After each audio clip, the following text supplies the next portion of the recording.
Picture this. 7 years ago, you were pulling in $38,000 a year. You shared a two-bedroom apartment with a roommate. You drove a car with a cracked dashboard and a passenger window that wouldn't fully roll up. And every single month, you'd do the math in your head. If I could just get to $65,000, everything changes. I'd stop losing sleep. I'd finally breathe. Then life happened. You grinded, you networked, you got uncomfortable, you switched jobs twice, you negotiated, and now here you are, clearing $82,000 annually. You have your own place, a car with working windows and a heated seat you use maybe 4 times a year. You've got a streaming service for every mood and a credit card with a travel rewards program you're actually kind of proud of. And somehow, you are more anxious about money today than you were when you had less than half of it. And the voice in the back of your head? It's already running the same calculation it ran back then. If I could just crack 6 figures, then I'd feel okay.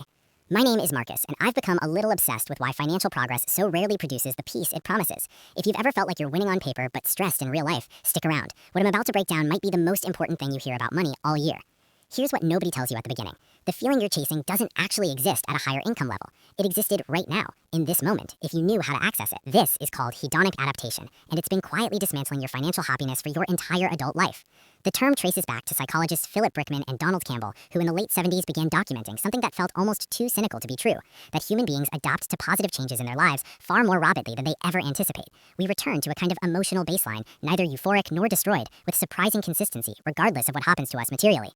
The study that tends to stop people in their tracks looked at lottery winners, not people who bought scratch tickets, people who won life-altering jackpots. Researchers found that after roughly a year, those winners reported happiness levels that weren't meaningfully different from people who had won nothing. Even more striking, they found less pleasure in ordinary daily moments than they had before winning. A cup of coffee, a funny conversation, a quiet evening. Somehow, winning a fortune made the small things less enjoyable. Let that sit, because your brain is running that exact same process on your paycheck. Every raise that felt incredible in March is just your salary by September. Every apartment upgrade that made you feel like you'd finally made it becomes within months simply where you live. Your brain doesn't celebrate for long. It recalibrates and moves the target. Now let me get specific with you, because the psychology is interesting, but the numbers are where people really start to feel this. Researchers Daniel Kahneman and Angus Deaton ran one of the largest studies on income and happiness ever conducted, nearly 500,000 data points, and found that emotional well-being, the day-to-day quality of how your life actually feels, plateaus around $75,000 a year. Adjusting for today's cost of living, that threshold lands somewhere around $95,000 to $105,000, depending on where you are. A more recent study out of Wharton by researcher Matthew Killingsworth found that happiness does continue to inch upward beyond that point, but at a rate that is genuinely unimpressive relative to the effort required to earn it. Think about what that means practically.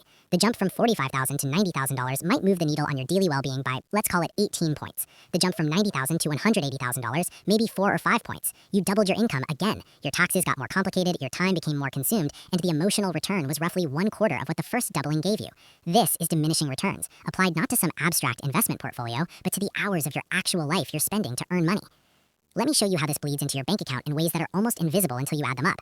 Say you're 29, earning $55,000. After taxes, you're taking home somewhere around $43,000. Call it $3,580 a month. Your fixed costs, rent, utilities, groceries, insurance, transportation, maybe $2,200. You've got $1,380 left. It's not lavish, but you're not drowning. Now you land a better roll. You're at $76,000. Take home rises to about $4,850 a month. You make some reasonable adjustments. Your new neighborhood costs $400 more in rent. You lease a more reliable car, another $210 a month. You're eating at actual restaurants instead of assembling meals over a cutting board at 10 p.m., so food and dining creep up $280. You grab a couple of app subscriptions, upgrade your gym to one you'll actually use, spend a little more on clothes because your new office has a dress culture. Your fixed and semi-fixed expenses are now $3,600 a month. You have $1,250 left, less than before on a significantly higher salary.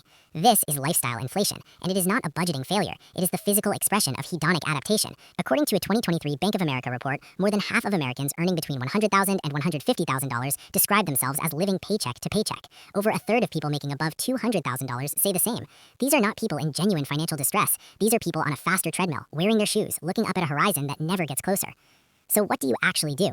I want to be careful here because the wrong answer to this is to become ascetic about everything, to punish yourself for wanting a better life. That's not the point. The point is to understand the mechanism so you can outsmart it.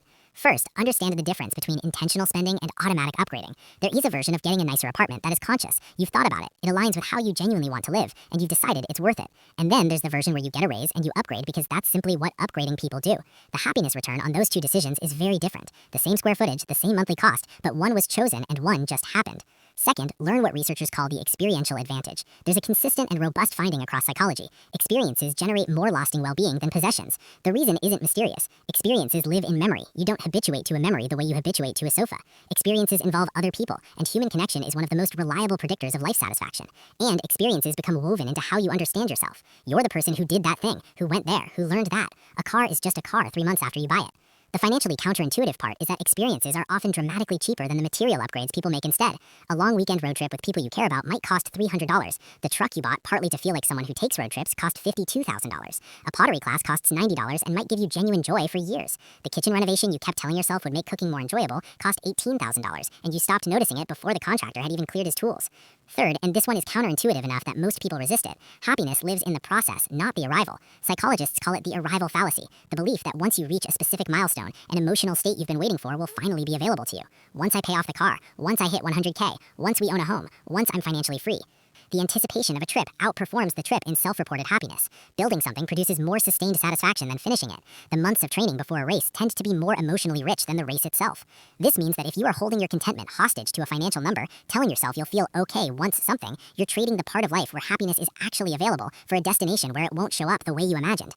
Here's what I'd suggest doing practically. When you get a raise, before you spend $1 of it, write down a rule, a specific percentage that goes towards investments before lifestyle changes. 70% invested, 30% available for lifestyle improvements works for a lot of people. Some people do 50-50. The exact split matters less than having the rule in place before the money arrives, when you're thinking clearly, not when you're excited and already imagining the upgrade. That's $7,000 going into index funds from a $10,000 raise at a standard 4% safe withdrawal rate. You'll eventually draw $280 from that money permanently. Repeat that for a decade with compounding, and you're buying back months of your working life. You're not running away from ambition, you're redirecting it towards something with an actual finish line.